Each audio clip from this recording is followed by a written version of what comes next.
क्या आप जानते हैं कि दवाई हमारे शरीर में कैसे काम करती है और हमारी बीमारियां कैसे ठीक करती हैं?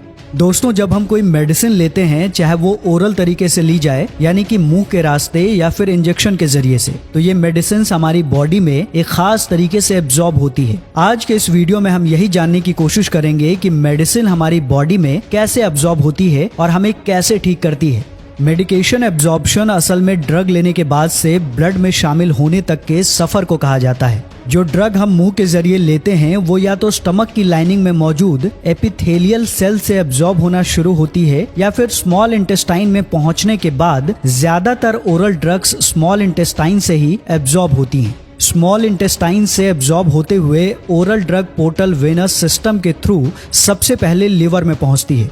हमारे लिवर का एक फंक्शन ये भी होता है कि ये हार्मफुल ड्रग्स और केमिकल्स को डिटॉक्सिफाई करके बॉडी से रिमूव करता है। यही काम लिवर ओरल ड्रग के साथ भी करता है, यानी हमारा लिवर एब्जॉर्ब हुई ड्रग को इनएक्टिव करके बाइल में रिमूव होने के लिए स्टोर कर देता है। लेकिन स्टिल बहुत सारे ड्रग के मॉलिक्यूल्स लिवर डिटॉक्सिफिकेशन से बचकर ब्लड में शामिल हो जाते हैं, जहां से फिर ये ड्रग मॉलिक्यूल्स टारगेट सेल्स और ऑर्गन्स तक पहुंचकर हमें ट्रीट करते हैं। ओरल ड्रग लेने का एक इशू ये भी होता है कि ये ड्रग ब्लड तक एकदम से नहीं पहुंचती, बल्कि ब्लड में शामिल होने के लिए कम से कम आधा घंटा ले लेती है। अगर ड्रग को इंजेक्शन के जरिए डायरेक्टली वेन्स में इंसाइड कर दिया जाए तो इस तरह ड्रग गैस्ट्रोइंटेस्टाइनल ट्रैक में जाने के बजाय डायरेक्टली ब्लड में शामिल हो जाती है, जिससे ये ड्रग जाया भी नहीं होती और असर भी जल्दी करती है। इसके अलावा बांस ड्रग्स इंजेक्शन के जरिए मसल्स में इंजेक्ट की जाती है। इस किस्म के इंजेक्शन को इंस्ट्रामस्कुलर या सबक्यूटेनियस इंजेक्शन कहा जाता है। इस तरीके से दी गई ड्रग्स मसल सेल्स में मौजूद कैपिलरीज के स्मॉल कैप से ब्लड में एंटर हो जाती है और फिर ट्रैवल करते हुए टारगेटेड ऑर्गन्स तक पहुंच जाती है। हर डिजीज और कंडीशंस के हिसाब से ड्रग्स को एडमिनिस्टर करने का अपना तरीका होता है, यानी बांस ड्रग्स ऐसी होती है जो हमारे स्टमक को नुकसान दे सकती है, इसलिए उन ड्रग्स के ऊपर टेरा कोटिंग की जाती है, जिससे ये ड्रग्स स्टमक में डिसॉल्व नहीं हो पाती और स्मॉल इंटेस्टाइन में जाकर डिसॉल्व होना शुरू होती है।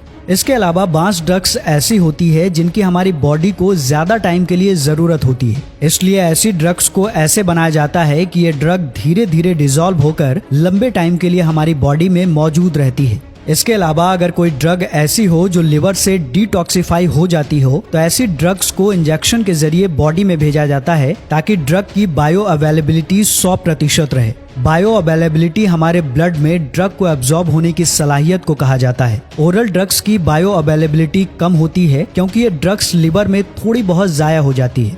चलिए अब उन फैक्टर्स को देखते हैं जो ड्रग एब्जॉर्प्शन में असरअंदाज होते हैं।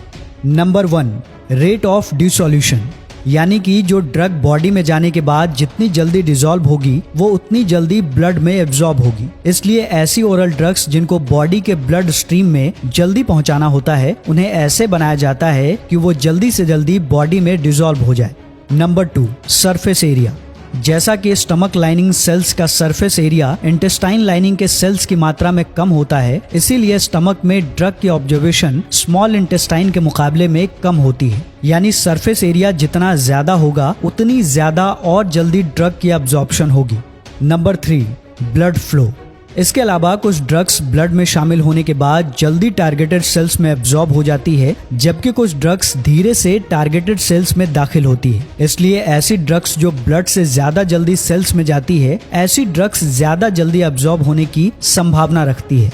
Number 4, lipid solubility.